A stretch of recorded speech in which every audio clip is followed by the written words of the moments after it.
All I know is that I've set up everything this year to help my personality be the best it can be and my body be the best it can be, considering my ability and my personality. And you know what, the Arnold just in general, man, it's just like that show gives me a buzz anyway. Having grown up watching, one of the main videos I used to watch over and over again actually was 2 years in a row. It was the Evans Centopani, the prep for the Arnold on the Animal Channel. And that used to just get me hype. And man, like, this is what I'm trying to say about being present. I used to watch that, like, thinking, man, I didn't even think I could be here. When I was watching that in 2011 and 12, I was still trying to, like, win shows as an amateur, as a junior. And I didn't think that far ahead. I was just like, I just got to do what I'm doing now. And now, like I said, those baby steps we said earlier in the video, those little things daily. Second biggest show in the world. Biggest to some people, depending on their preference. Because I love this show. I think this show is fantastic. I love how it's run. I'm here now, and I'm here. I'll be real. I always look for the good in things because it's also self-protection. Because if you don't look for the good in things, where you can end up. I had this conversation with Stefan in the gym the other day. I kind of proposed a question to him because obviously last year he had 3 Arnold victories. Yeah, 3 people won the Arnold last year, and I'm like, do you feel it? Do you take it all in? And I said, because I'm here trying to take it all in and make sure that I do, because it's so hard to. So I was basically just trying to practice in the moment, feeling here. Because if you don't feel here now, before you know it's too late, and then you never realised it, and then everything's happened. So I don't know. I'm just really trying to practice that. And I probably say this every year, and I try to get better every year. And yeah, of course, there's this syndrome of, do I deserve to be here? Am I good enough? Of course, man. But then you don't get here by chance. Like there's been a path that's led you here and steps that you've taken. And it's just reminding yourself that you did choose those steps, so you are responsible, so you should be proud. Because it's so easy to think I just ended up here. Like, because it happens so slowly and it takes so long, and because it happens so slowly and it takes so long, you don't necessarily feel the way up, because when something takes that long, there's no immediacy to the feeling, so it's quite, like if you get punched in the shoulder right now, you'll feel it. It's happened there and then. But if someone like tapped you on each part of your body for a year, none of them are very impactful, but in the long run, your whole body's been touched. You know what I mean? Like, I've done all these tiny fucking steps, and they've led to this moment, but it's just hard to feel it because of the fact that it's taken so long to get here, because I've been competing since 2008. I even did a post the other day of how many days and blah, blah, blah, and I'm like, wow, man, like 2017 I turned pro. It's 2025 now. When does it come that you feel like you're ready to be here? When do you feel like you should be here? And this is what Stefan was trying to say to me yesterday, like, even when, it came from posing actually at the pro gym, he was like, right now when you're posing, like, be in the muscle, feel it. And I was like, man, that applies to every single aspect of this. Be in it. It's so easy to be like, not present because of the times we live in, because everything's so, digital and distractive, because everything wants your attention, everyone wants your attention, and it's good to do that, it's great, it's connected us to a lot of people, but at the same time, there is some strong requirement and need in order to enjoy your life that requires trying to switch off noise and sound and be in the moment. So that's why, like, you guys coming in now, it's important because I have to express and experience it, because otherwise I won't be here in the moment. I need something to pull me into the moment. Even yesterday, Ben Chow came round and the door went, and I opened the door and Patrick Tor was there, who's my old coach. And he's a great friend, and I was so happy for him to be there because I hadn't seen him in ages. And I was like, man, these are the moments, man. That's why I need these things to happen. That's why even today and yesterday that I'm like, Ben, do you want to come to the shop? Because unless you give yourself reason to be in the moment, it's hard to be in the moment. So it's a proactive process. Yeah, you have to be. It requires your effort. And if you don't make an effort, like in anything, then you won't get nothing back out of it. You can't just sit there and expect to be present. You have to make yourself present. So you have to be aware of you have to be aware of everything first. You do. And the difficulty, the only reason it's a little bit difficult at times is obviously when you're close to a show, you are under the influence of like lower calories and attention span. But then that's part of like making yourself a champion, is that you override the overbearing occurrences that are trying to stop you from being your best. You have to be in charge. So your body and your head might say, "Don't, I'm not present, I'm not present." But then the champion says, "I am present. I'll make myself present." Same with posing. You can be tired, or you can be, "No, I'm not tired. I'm going to keep going."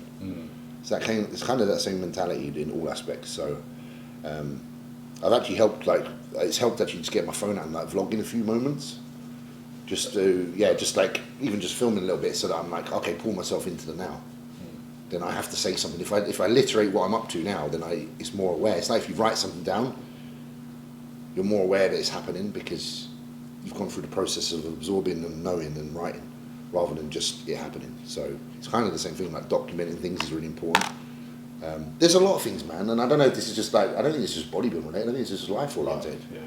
But it's just funny because it always like relates to all things, but it does help in this aspect as well. So, you know, my ambition this weekend is obviously just one, to be an improved version of me.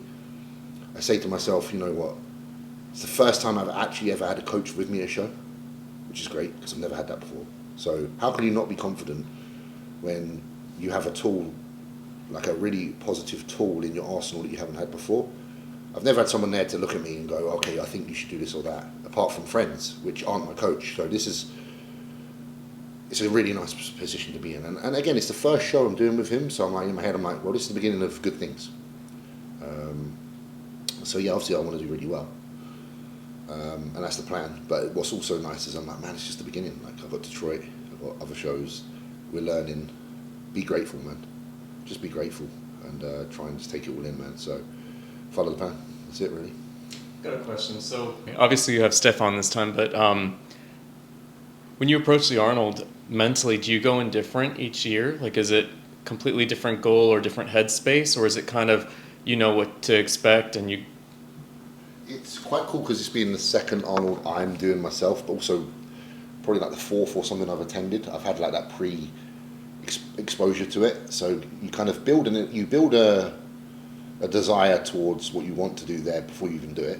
Then last year was my first time doing it, and it actually went pretty well. I got top 5. I was really happy with that. The truth is, this year is a far better lineup. So externally, I'm not in control of that, but internally, I know I've been very in charge of myself and being better. And with how last year went, you can obviously set an example of what you want to do this year. And if I can be like 5-10% better, I think it's going to be really, really good for me in all aspects. Whether it lands me at the top or the bottom, I don't know where it's going to land me because it's so hard to control those other aspects. But obviously, like I said, having Stefan present and it being the first time that I'm not on home soil but having a coach there, I feel a lot more safe. I suppose, you know, at the end of the day, I'm kind of, there's a part of me that's like a child that needs parenting in some aspects, and Stefan's kind of that. And there's other athletes out there that aren't that way, and that's fine. You know, some people are so like robust and do their own thing. All I know is that I've set up everything this year to help my personality be the best it can be and my body be the best it can be, considering my ability and my personality. And you know what, the Arnold, just in general, man, it's just like, that show gives me a buzz anyway. Having grown up watching, you know, one of the main videos I used to watch over and over again actually was 2 years in a row. It was the Evans Centopani, the prep for the Arnold on the Animal Channel. And that used to just get me hype. And man, like, this is what I'm trying to say about being present. I used to watch that like thinking, man, I didn't even think I could be here. When I was watching that in 2011 and 12, I was still trying to like win shows as an amateur, as a junior. And I didn't think that far ahead. I was just like, I just got to do what I'm doing now. And now, like I said, those baby steps we said earlier in the video, those little things daily, second biggest show in the world. Biggest to some people, depending on their preference, because I love this show. I think this show is fantastic. I love how it's run. I'm here now, and I'm here. Don't, like, we have to try and stay in control of, there's like an excitement, but the excitement can turn into anxiety, because it is a big deal to you if it's a big deal to you. Because if something means a lot to you, then it's very hard to explain to other people how it can make you feel in one moment great and in the next moment fear. But this year I don't feel as scared. I feel like I've had the cobwebs last year were like kind of dusted off. I've experienced the stage, I kind of know what to expect.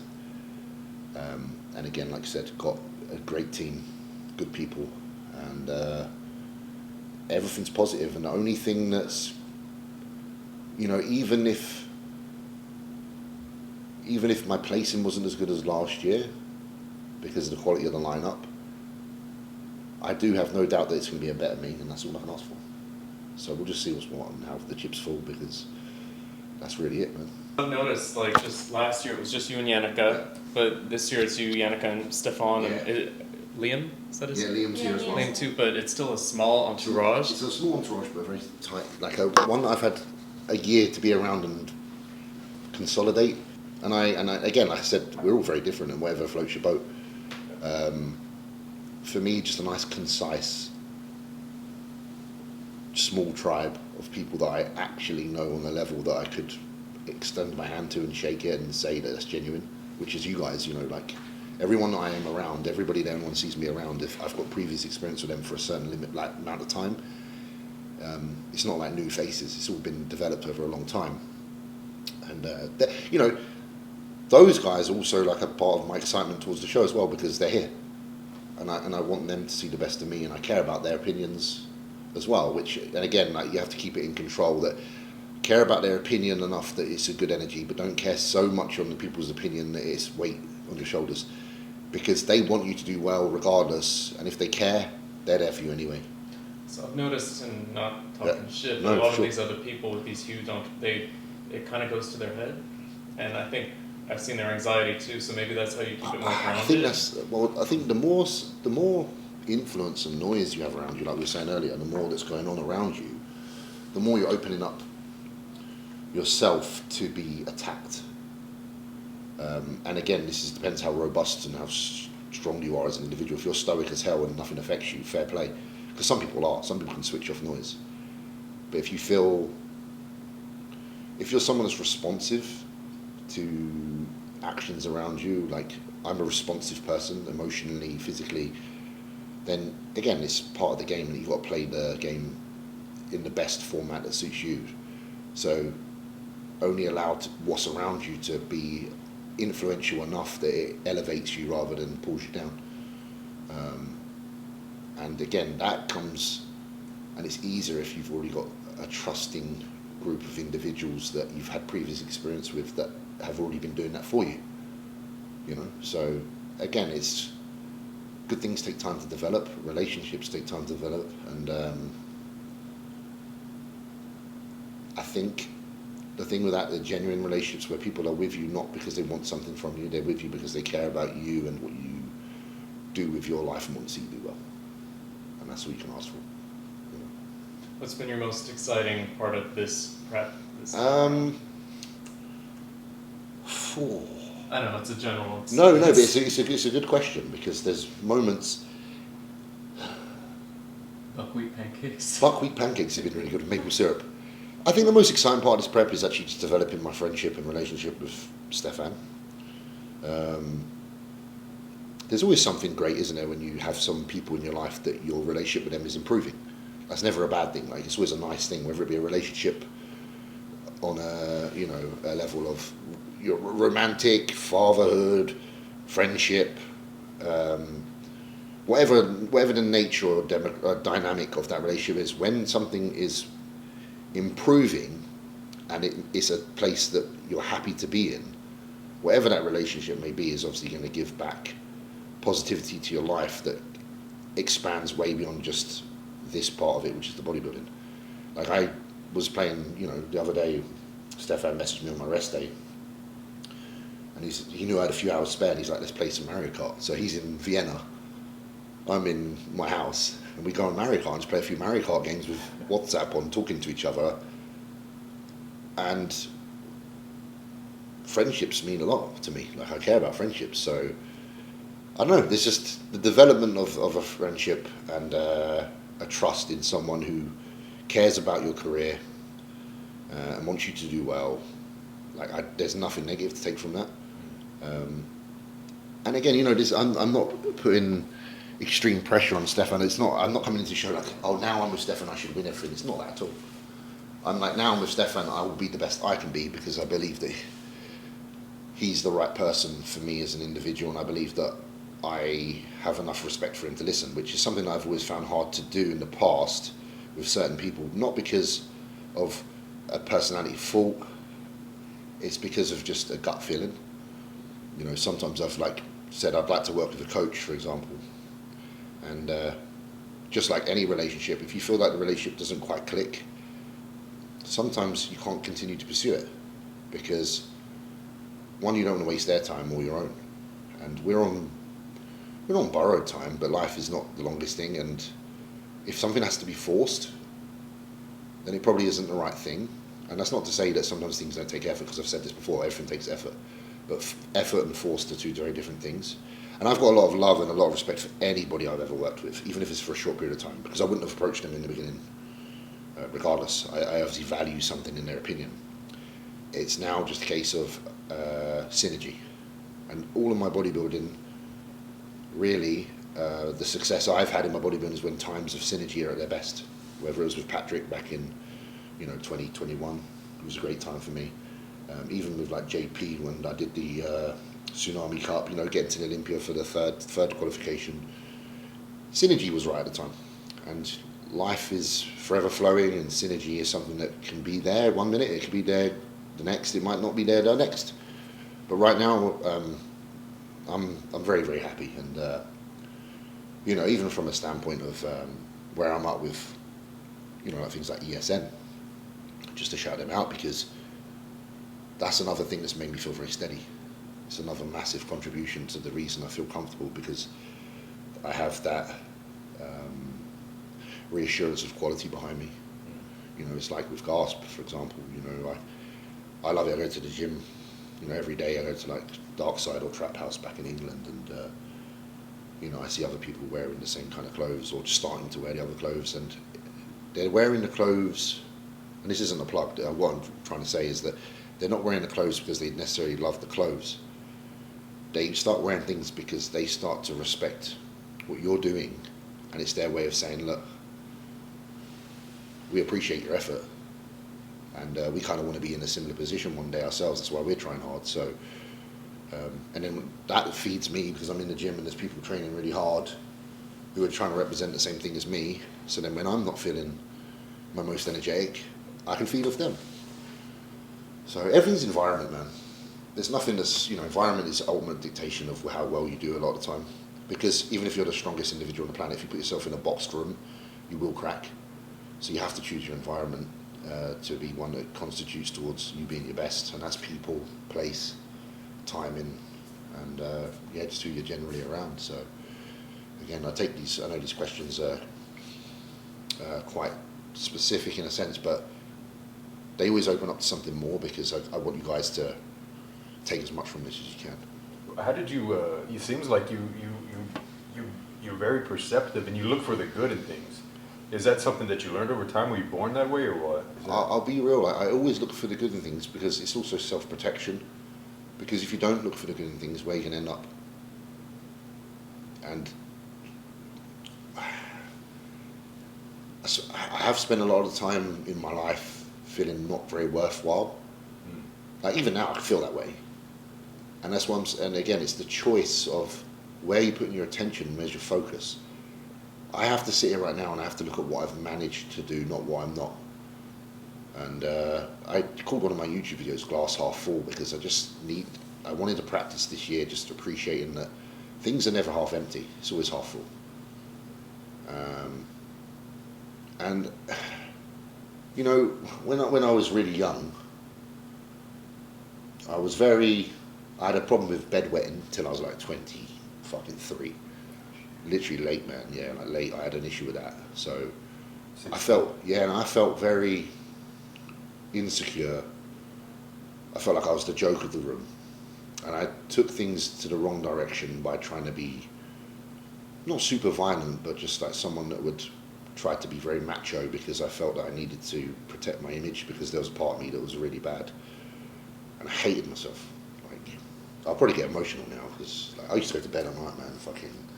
I'd go to bed at like 9 p.m. and I'd wake up an hour later and I'd be soaked in fucking piss. And I don't mind this going out there, because it is what it is. And then, my mum, bless her, would help me change the sheets and shit. And then I go back to bed, maybe 2 hours later, same thing happened. And that happened all through my growing up. I was very insecure. And I felt like I had to fight. I felt really embarrassed. I was very like, ugh, like why me? And, you know, I'm getting emotional now, not because I feel that way now. I'm actually getting emotional because it's just I haven't really reflected on this. You know, insecurity with girls because of it. You know, couldn't go on school trips or nothing like that. And then, so when I was young, I just had to be fucking resilient in my head because of the embarrassment factor. I was like, man, if I don't keep my head above water, I'm just going to sink and go somewhere bad. And I did for a while. You know, I used to drink every Friday night, go to the clubs and get into fights, get arrested. And I was like, man, I deserve more than this, man. And I'm not going to get more than this unless I change up, unless I act better. And obviously my mother, I was like, man, she's fighting really hard to try and keep me afloat as well. You know, she's getting up at night and changing these sheets and every single day doing that. This has got to be worthwhile for her, man. I've got to make this life worthwhile for her. And that was when, you know, this aspiration to like trying to be successful in whatever it may be, bodybuilding was the thing that stood out to me. I just want her to be repaid for everything she's ever done.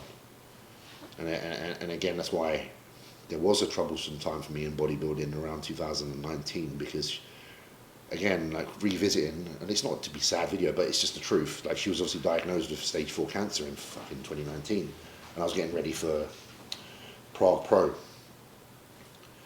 And I was like, oh man, I just need to do well at this show. And it was my first proper season as a pro, and I managed to come away with a top 6, and that was like winning the fucking lottery for me. Because I was like, all this effort is paying off. Because I looked at the top 6, I was like, man, top 6 from here, you can be top 4, top 5, top, you know, whatever it may be, something's coming. You just got to keep faith, man.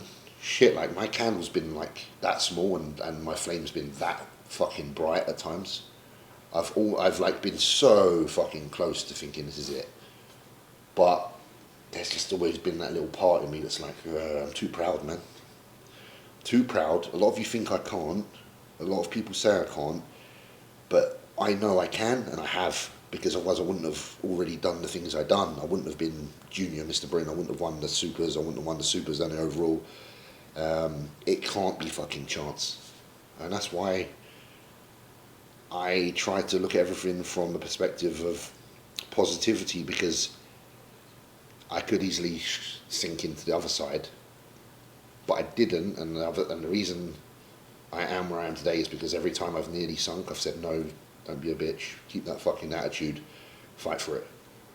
And that's how we're, you know, at Arnold, and done 2 Olympias, and where I'm at, you know. And am I destined to be like one of the greatest bodybuilders of all time? Ain't nobody knows that shit. But all you do know is, are you willing to wake up in the morning and give it some effort? And are you going to be positive or are you going to be negative? And I will be negative a few moments of the day, but the majority of time, as long as you can shift back into that focus and move forward, positive attitude, then you're still moving forward. And whether it's a millimetre or a centimetre or a metre a day, forward is forward. So just keep that in mind, man, because it's going to be hard for a lot of you. There's going to be things in life that are going to try and bring you down, but you do ultimately have to say, and that's all I can really say on that one.